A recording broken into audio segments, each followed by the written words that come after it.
Beşe 50 lira, sünnetlere 50. Tamam. Kurşun kalem. Tamam. Bahçe kalem 100 tane kırmızı. Tamam. Kalem tıraş, çift hazneli, güzel, kaliteli. Mesela bak, evet, açıkla 12'li pastel 50. Çift dosya 50.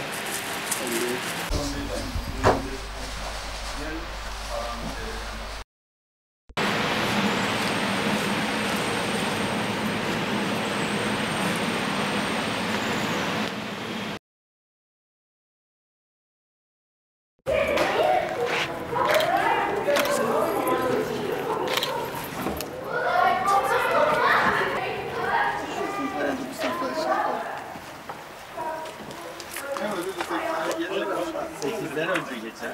Böyle böyle şekilde.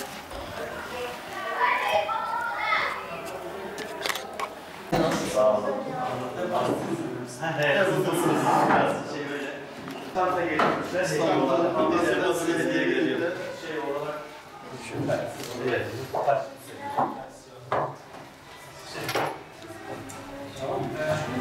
Annelere teşekkür ediyoruz. 5 tane mi var? Şu an 6 öğrenci. Hocam çocuklara gelin biraz kızlara geri getirdik. Tamam. Devran var, şey var.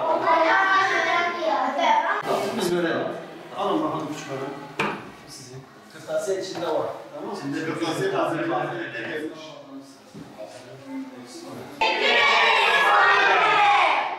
2023-2024 eğitim ve öğretim yılı Adıyaman'ımızda da başladı. Malumunuz Adıyaman bir deprem yaşadı. Şu an ihtiyaç sahipleri, yetimlerimiz baya bir var. Bu konuda İstanbul Hamider'in aracılığıyla bize kırtasiye yardımında bulunan hayır sahiplerinin şu an kırtasiyelerini okul için hazırlık yapıyoruz. Dağıtıma çıkacağız. Rabbim hayır sahiplerinden razı olsun. Emeğe geçenlerden de Allah razı olsun. Adıyaman'ımızı unutmayalım. Her tür ihtiyaç vardır. Rabbim hayır sahiplerinden razı olsun. Allah'a emanet olun.